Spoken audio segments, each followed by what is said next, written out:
what the fuck even is this shit? Now, it's no secret that anime just gets away with a lot more than other forms of media do.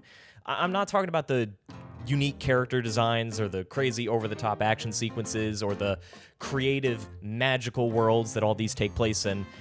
I'm more so talking about the concepts they choose to explore and the ways they choose to explore them. I'm sure you've seen a lot of shows delve into the psyche of their main characters, but how many have ended with a 2-episode long existential coloring book like Evangelion? There's probably a reason for that. Or you may have seen a whole bunch of gun PSAs about properly using guns and gun safety, but how many gun PSAs can you say were 13 episodes long and had all the guns be cute little girls?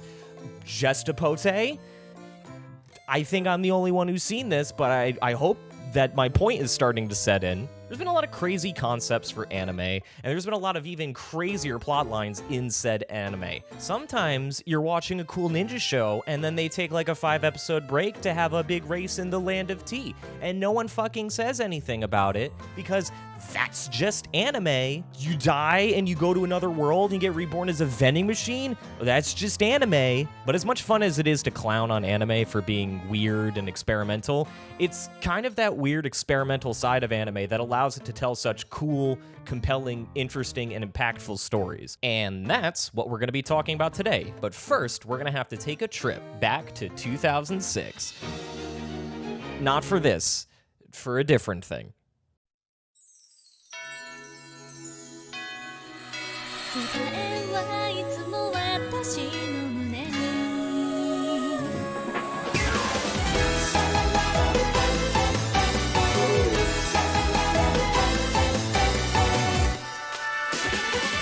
Melancholy of Haruhi Suzumiya is a slice-of-life anime series produced by Kyoto Animation back in 2006. It's based on a light novel series of the same name, and if you know anything about anime, odds are that you've seen this girl, or at the very least, the cute dance that her and her friends do at the end of every episode of Season 1. What might equally be as infamous is a series of episodes that happen in Season 2, which aired around 2009-ish. And yeah, they have a very good reason to be infamous.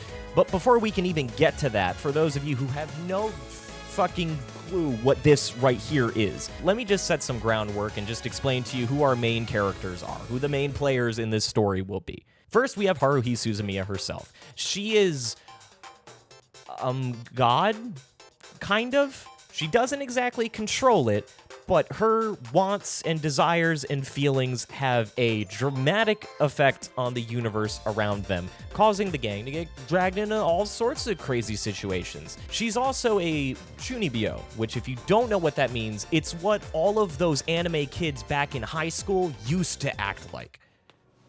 I'm Haruhi Suzumiya from East Junior High. First off, I'm not interested in ordinary people. But if any of you are aliens, time travelers, or espers, please come see me. That is all. Is that supposed to be funny? And because Haruhi has the ability to alter the universe around her, the rest of our cast forms from those 3 beliefs that she shares with us at the start of the show. Time travelers, espers, and aliens. First is Mikuru Asahina, our time traveler. She is from the future who has come back in time to monitor Haruhi, and I'm sure do something else. But mostly she just kind of exists to be cute and to be assaulted by Haruhi once an episode. Next, you have Yuki Nagato, who is a precious cinnamon bun that needs to be protected.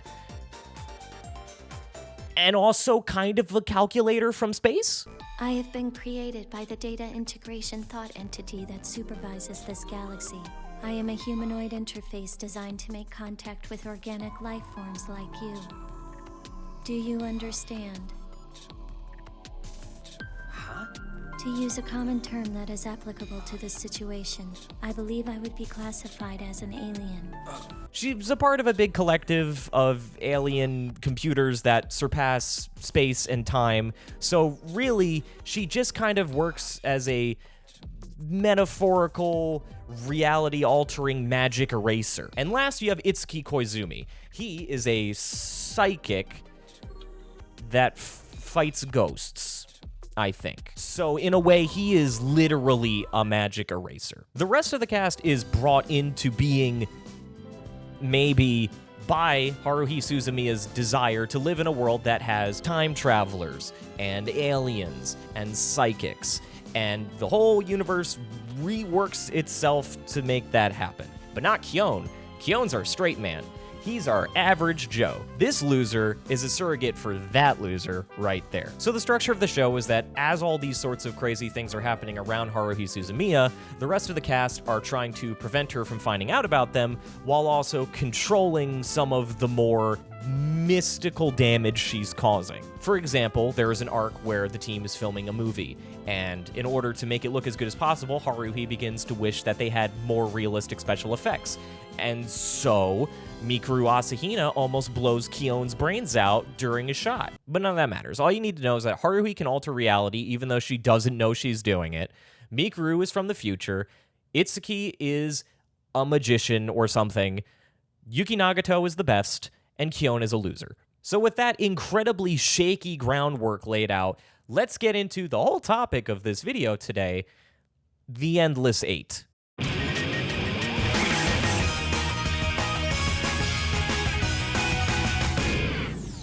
You see, the Endless Eight is the most unbelievable story arc of television I think I've ever seen in my entire life.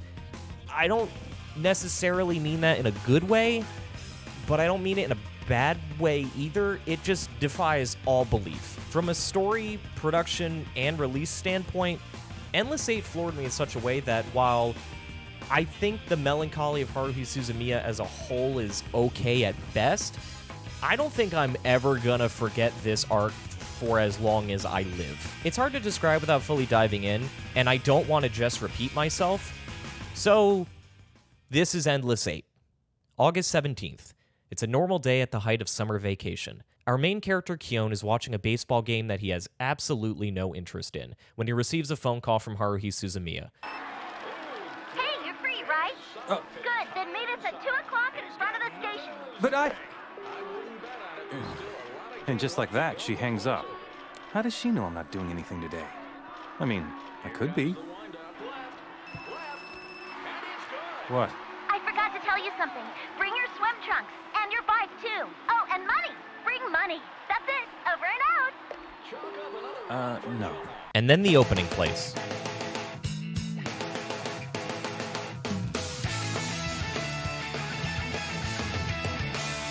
Day by day. The SOS Brigade, that's the name of their crew, meets at the station before heading to a public pool to spend the day together. While everyone swims, Itsuki and Kyon talk about how nice it's been recently, mostly because Haruhi hasn't been unconsciously using her god powers to fuck something up. Itsuki mentions that it's probably because she's been happy recently that things have been so uneventful. Time passes, Kyon sits on the side like a loser, Haruhi introduces a few kids as honorary members of the brigade, typical pool episode stuff. Eventually, even Kyon gives up on his usual cynicism and decides that there are worse ways he could be spending his summer vacation. After the pool, the crew heads to a diner, where Haruhi drafts a list of activities for everyone to do over their last 2 weeks of summer vacation, starting with a festival.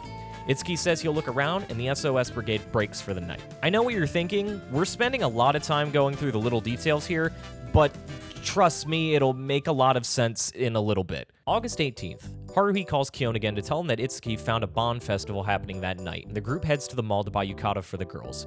Everyone comes out looking cute, the camera unfortunately sticks to Mikuru instead of Yuki, and then we're at the festival. Mikuru wanted to go scoop goldfish, so Haruhi and her break off from the group. Kyon goes with Yuki to purchase a mask from a stand. After an enjoyable evening at the festival, the group moves to the riverside to set off some fireworks. Side note, I always thought it was wild that fireworks are legal to purchase and use in Japan, but not like, I don't know, New Jersey? Anyway, as the fun winds down, Haruhi explains that they'll be going bug catching tomorrow, which sounds really lame. But Kyon, ever the party animal... Haruhi, I don't want to spoil your fun or anything, but have you finished your summer homework? I should talk. I haven't even touched mine. Are you kidding? That stuff's totally easy. You can finish it all in about 3 days. And then proceeds to explain that only a total dummy, stupid, idiot loser would wait to do their homework, like Kyon and me. August 19th. The brigade goes out to catch cicadas. Yeah, no, that's not a cicada. Oh. Shown through a montage set to cool hotel lobby jazz music. August 20th. The gang gets part-time jobs. Everyone has to advertise for a shop while wearing frog costumes. Well, everyone except Haruhi, who is instead wearing a shirt with a funny number on it. Luckily, the risk of heat stroke was totally worth it, though, because like all part-time jobs, the real reward is the free uniform you get to take home at the end. This is it. Huh? This cool frog costume is our pay. August 21st. The brigade meets on Yuki's roof to stargaze. Haruhi and Kyon have a fun chat about whether or not Martians would welcome us with open arms, or take our arrival as a declaration of war.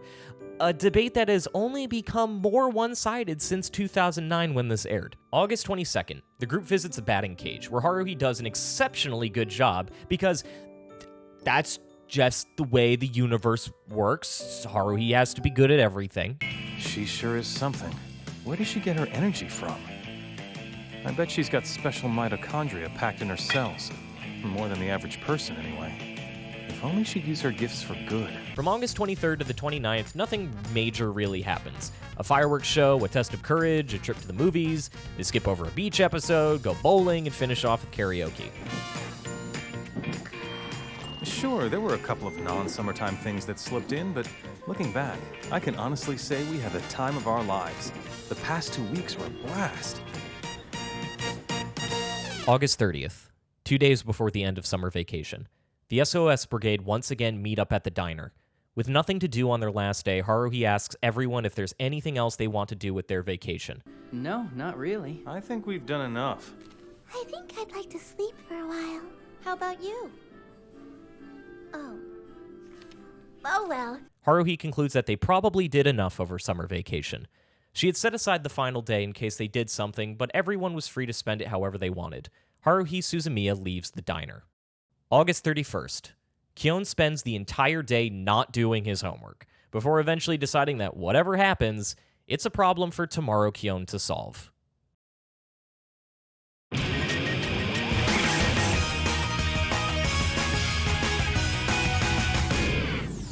The Endless Eight is the most unbelievable arc of television I think I've ever seen. I don't mean that in a good way, but I don't necessarily mean that in a bad way either.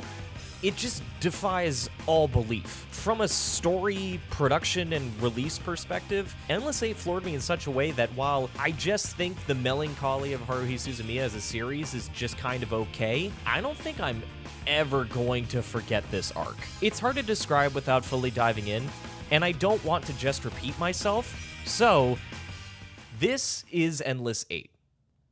August 17th. It's a normal day at the height of summer vacation. Our main character, Kyon, is watching a baseball game that he has absolutely no interest in. And it was right about then that I suddenly got the feeling Haruhi was going to call. What does she want? Your phone's ringing, Kyon.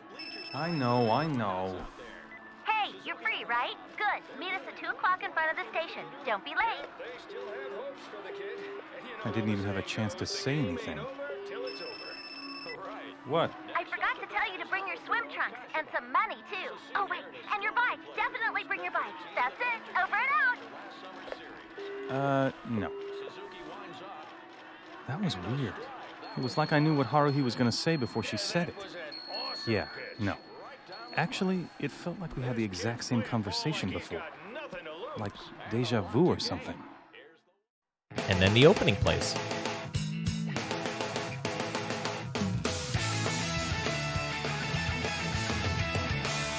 Day by day. The SOS Brigade meets at the station before heading to a public pool to spend the day together. While everyone swims, Itsuki and Kyon talk about how nice it's been recently.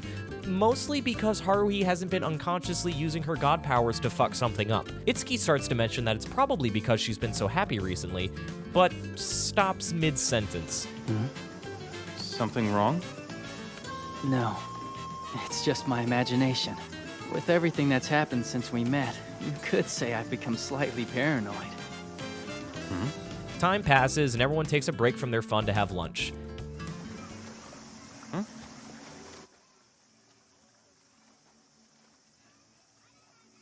There's that feeling again. It's like I've seen this happen once before. With Nagato looking kind of bored like that. Alone. Kyon! Uh-huh. And then Haruhi's supposed to say something like, These 2 guys are my brigade members, and they They do what I say, so if you want something, you can ask them. Oh well, sometimes deja vus happen. After the pool, the crew heads to a diner where Haruhi drafts a list of activities for everyone to do over their last 2 weeks of summer vacation. Could I see that?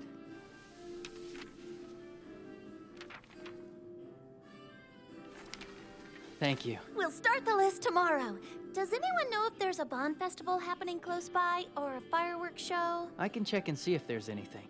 The brigade breaks for the night, but out of concern for Yuki, Kyon follows her to ask what's wrong. I guess it's nothing important. Anyway, how have you been? Is everything okay? I am fine. Well, it's good to hear. Yes. I know what you're thinking. We're spending a lot of time going through the little details, but just trust me, there's a reason we have to do it this way. August 18th, Haruhi calls Kyon again to tell him that Itsuki found a Bond festival happening that night, and the group heads to the mall to buy yukata for the girls. Everyone comes out looking cute. The camera, unfortunately, sticks to Mikuru instead of Yuki, and then we're at the festival. A Bond festival, huh? It figures that it'd be so crowded. I haven't been to a Bond festival in a while, but it feels like I just went to one. That tower. Those vendors. Look, Mikuto! They've got goldfish scooping just like you wanted! You're gonna catch a ton! Mikuru wanted to go scoop goldfish, so Haruhi and her break off from the group. Kyon goes with Yuki to purchase a mask from a stand. I got it. No. That. It's yours for 800 yen. I wish she would have let me buy that for her. It's the least I could do after all she's done for us. After an enjoyable evening at the festival, the group moves to the riverside to set off some fireworks. Side note, always thought it was a little strange that it's totally legal to buy and use fireworks in Japan, but not somewhere like New Jersey. Anyway, as the fun winds down, Haruhi explains that they'll be going bug catching tomorrow. Kyon, ever the party animal, interjects to remind her that she shouldn't forget about her summer homework. Are you kidding? That stuff's totally easy. You can finish it in like 3 days. 3 days? You have to get rid of that junk first so you can spend the rest of your summer having fun and not worrying about it. That's the only way to really get the most out of your vacation. Why does she have to be so smart? The folks upstairs weren't terribly fair when they were divvying up the stats for us. August 19th, the brigade goes out to catch cicadas, shown through a montage set to cool Hotel Lobby jazz. August 20th, the gang gets part-time jobs. Everyone has to advertise for a shop while wearing frog costumes. Well, everyone except Haruhi, who is instead wearing casual clothes. Luckily, the risk of heat stroke was worth it though, because, like all part-time jobs, the real reward is the free uniform you get to take home at the end of the shift. Late into the night, Kyon is woken up by a phone call from a crying Mikuru. Huh? Miss Asahina? Yes, it's me. Something really bad. I don't know what. Hello, it's Koizumi. Why are you with Miss Asahina in the middle of the night? We have a situation here. Do you think you could come meet us right now? Absolutely. Where? The group, minus Haruhi, all meet up. All right, here we go. So Mikuru is no longer able to return to the future. Yeah, I bet you forgot this show dabbles in magical realism, like I did. Itsuki explains that the flow of time has been broken and that they've been repeating the same 2-week period from August 17th to the 31st, with the cycle concluding at midnight on the final day. Because all time from September 1st onwards no longer exists, there is literally no future for Mikuru to return to. She explains it better than I probably could, though. I could try to help explain it. Here goes. Because I have declassified information, I use classified information to get in touch with the future. The thing is, I haven't gotten any classified information for about a week, and I started to think how weird that was. I was so surprised. I classified information, I really did. But it was classified information too. I don't know what to do. I don't know how to help you, but I'm wondering, are all the classified information things you're talking about stuff you can't say on TV? Itsuki's theory is that the time loop is a direct result of Haruhi Suzumiya not being completely satisfied with her summer vacation. So the universe keeps resetting because there's something left that she still wants to do, but hasn't been able to. You seem like you're enjoying this. You want to tell me why?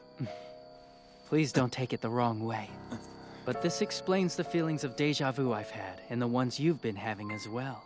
Now that I think about it, they were most likely the residue of our memories from every instance where time had been reset. The two outliers in the group are Haruhi herself, who has absolutely no premonition of past events, and Yuki Nagato. You see, as we established before, Yuki Nagato is a magic space calculator that transcends time and space. Then, you remember everything? Yes. So, of course, Kyon asks the obvious question. Really? So how many times has this happened to us? All right, everyone at home, how many times do you think it's been? 1, 2, 4, 8, 16? This would be 15,498 times. 15,498? What do you mean 15,498? What are you saying, Nagato? And you're being completely serious? Yes. So you're saying we've done the exact same things every time that many times? Not necessarily. Throughout 15,498 repetitions, we did not attend a Bond Festival the 2,391st time, and the 11,054th time. We went to a Bond Festival but did not go to a goldfish scooping booth 437 times. We obtained part-time jobs 9,025 times, and there were 6 different... I got it. 15,498. That's what she said. Times 2 weeks. That's... 594 years. She's the only one who remembers everything we did all those times. And she's had to repeat them over and over again. Nagato, I can't even begin to imagine what it's been like for you. August 21st. The brigade meets on Yuki's rooftop to stargaze. Haruhi and Kyon have a fun chat about whether or not Martians would welcome us with open arms or take our arrival as a declaration of war. A debate that has only become more one-sided since 2009 when this aired. After the others go to sleep, Kyon and Itsuki consider what Haruhi could regret not doing over their break. Here's something. Why don't we try this? What if someone were to grab Miss Suzumiya from behind, and then they whisper, "I love you," right into her ear? And who's gonna be doing this? Who else could play that role other than you? I'm vetoing that idea! All right. Shall I give it a try? No, I'm just kidding. That isn't a role I can play. Probably because this happens in Season 1. August 22nd, the group visits a batting cage where Haruhi does an exceptionally good job because that's just the way this universe works. Hey, Nagato.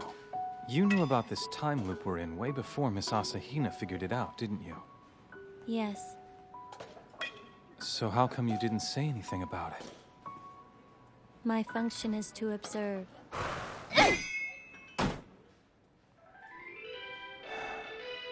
Right. From August 23rd to the 29th, nothing major really happens. A fireworks show, a test of courage, a trip to the movies, they skip over a beach episode, go bowling, and finish with karaoke.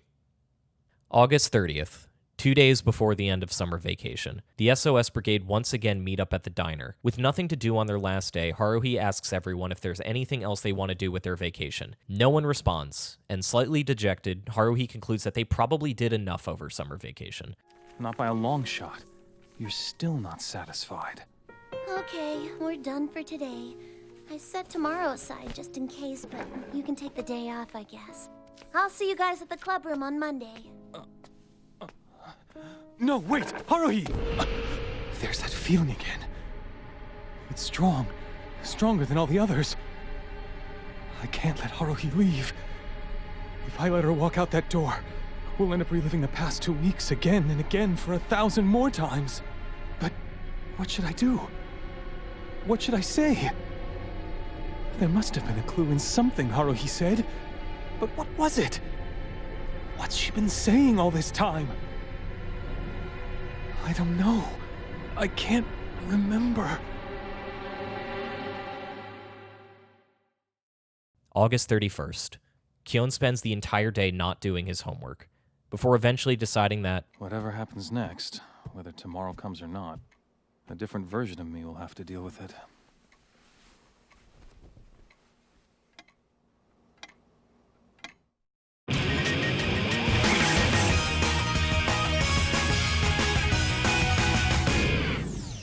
The Endless Eight is the most unbelievable arc of television I have ever seen. I don't mean that in a good way, but I don't necessarily mean that in a bad way either.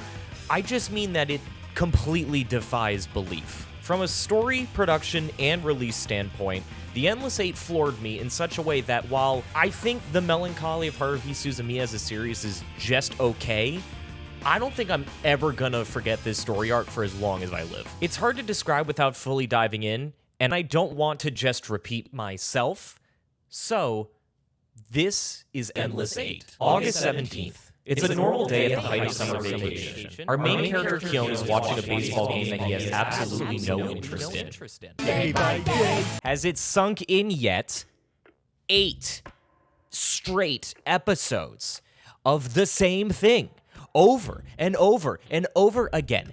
Yes, it's about a time loop, but I don't think I've ever seen a show go so far to show you that yes, time is looping. I have never felt like I myself have been stuck in a time loop before sitting through this 3-hour collection of episodes. When you see people making a big stink about this show and why these episodes are so controversial and that you should skip them, this is why. Because it is 3 hours of the same 22 minutes repeated and repeated and repeated. I've never seen anything like it. And so yes, because I hate just avoiding certain parts of series because I've been told that they're not as good as the rest because I want the complete experience, I sat through all 8 episodes of The Endless Eight, and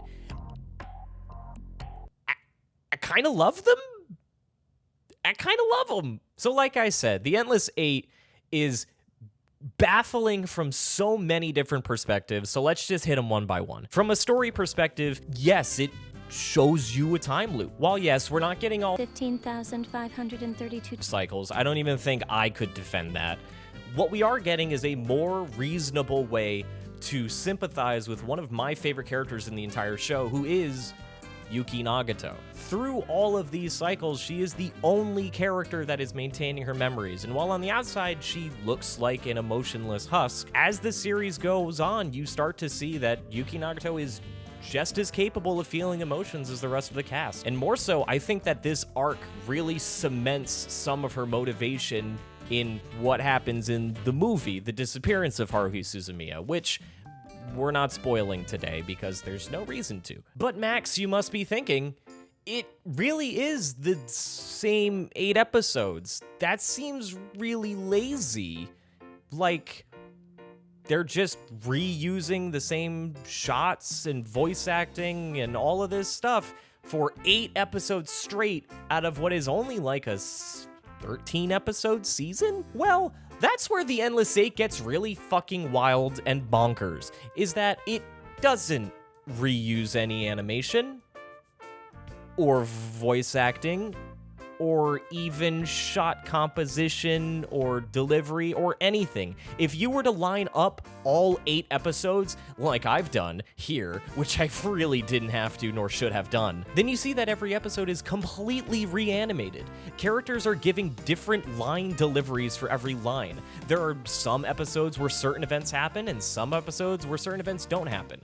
It's all really minor, subtle stuff, but it goes to show you that they went through the trouble to reanimate, re-voice act, and redo all 8 episodes. So to call it lazy doesn't make a lot of sense. One of the weirdest things is that the original arc of The Endless Eight in the light novel is not 8 repeats. It's only the last cycle. It was actually a short story released in one of the volumes that were like a collection of short stories. So it's extended quite a bit from the original source material, but like I said, for what it does for Yuki Nagato's character, I think it's really great. But you have to remember that I marathoned this show. You see, like every show that airs, you get 1 episode a week. So to think that for 2 months straight, viewers of Haruhi Suzumiya had no idea what was going on or when it was going to end, it is a really wild, ballsy move to stick 8 of the exact same episodes in order at the very start of your 2nd season. And I think that's why a lot of people really, really don't like the Endless Eight. Had I been there watching along as it was airing, I probably would hate the Endless Eight. Sitting down for 22 minutes to watch the exact same 22 minutes you'd seen a week before must have been absolutely fucking agonizing for people who were fans of the show. But also, it's the most interesting thing that the show really does. You see, I thought The Melancholy of Haruhi Suzumiya was this amazing cult classic that everyone had to see.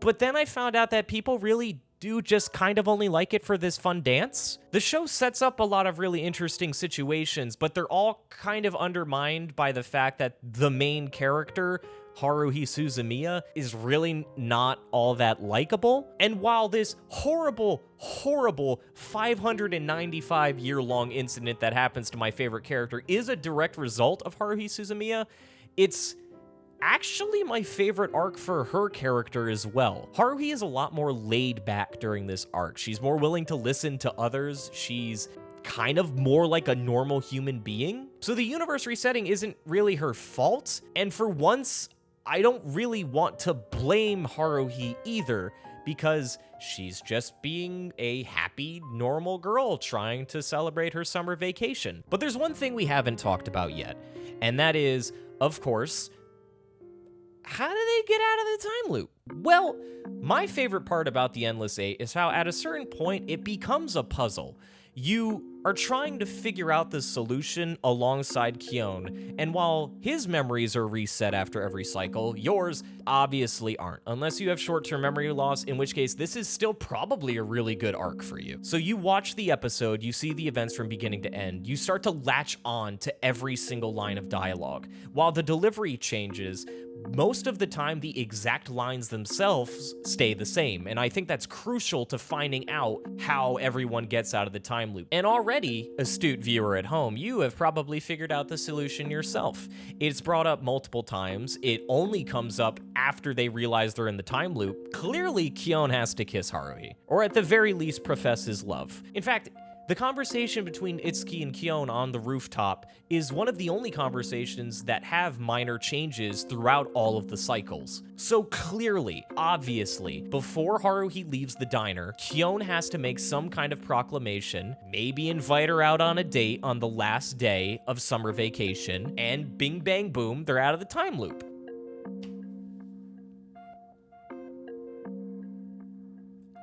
That's not what happens. You see, I thought that I was so smart. I thought I figured that shit out on episode 4. I said, no, I understand what's happening here, show. You want me to Scooby-Doo the answer myself? This is what happens. Kyon has to do what he did at the end of season 1, where this happened, and he's gotta do that shit again, because nothing spices up summer like a little bit of romance. I mean, they did everything. They went to karaoke, they went to the pool, they went to the beach, they saw a movie, they caught bugs for some reason, and I was so absolutely sure. But like any good problem solver, I made sure to check my work over the subsequent episodes. So throughout episodes 5, 6, and 7, I was all but convinced that I was totally correct. I mean, the dialogue kept changing. That conversation was clearly important.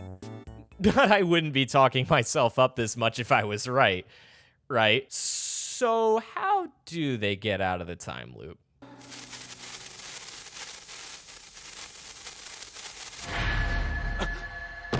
Hang on a second! We're not done yet! Huh? Homework! Homework! What are you talking about? None of my homework's done. I haven't even started it yet. My summer can't be over until I finish it! Are you nuts? What? This is the homework. It was the homework. You know that little throwaway line? I did a little bit. The homework, Kyon didn't finish his fucking homework. That was the answer. That was the answer the whole time. Haruhi fucking finished her homework. So the last thing that Haruhi wanted to do, the thing that was holding up reality for 595 years, was that she wanted everyone to do their homework together. That was the answer. That's what caused the Endless Eight. 3 hours of my life spent theorizing. I had a fucking whiteboard. I had a notebook. I was looking at the moon and the stars in the sky. Haruhi mentions wanting to see a UFO. I tried to see if the UFO would give me the answer, but no, It was homework. And so, August 31st, everyone shows up to Kion's house and they do their homework, and then they go to school on September 1st. Miss Suzumiya is a smart and talented person. Have you finished your homework? She's always been that way, and she always will be. And that's probably why it never occurred to her that summer homework could also be a bit of a pain for others. Since she's never had to do the study group thing before, I can see how she'd overlook an opportunity like that. I have never experienced anything like this before in my life. I don't think anyone will ever experience anything like this again. Plenty of shows, not even counting anime, have done time loops before. The furthest it has ever gone is your first cycle, your second cycle where they realize they're in a time loop, and then your third cycle when you finally solve it. The Melancholy of Haruhi Suzumiya starts their second season with 8 episodes of the exact same thing. They made viewers wait 1 week in between each of those episodes, I'm sure only building the mystique. What could it possibly be? So far, the cast has fought ghosts, and big buggos, and big ghosts. They solved a murder on an island. Homework. It was the homework the whole time. And credit where it's due, I didn't see that coming. Yeah, they fucking got me. They got me. You know what? That's a good mystery. If you know the answer, if I knew the answer 3 episodes in, I would have just been happy that I'm always right, but I wouldn't have felt as satisfied. It wouldn't have been a satisfying conclusion. That's why the Scooby-Doo episodes don't start with the guy's mask off first. That's why when you're playing Danganronpa, they don't first show you the killer shooting the guy. You gotta solve the mystery for yourself. It was homework. Homework shot that guy. Scooby-Doo and the gang, they pulled the mask off of the mummy. Bam! Algebra! And so that was the Endless 8. What is the most baffling story arc I have ever seen in any television show ever. But the ending of Apote might top it. I don't know. Sensei! Sensei!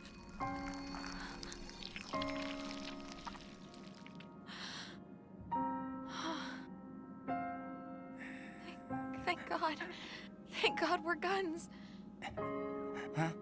As long as a human isn't pulling the trigger, nothing that comes out of our firing chambers can do any real damage to you. I see.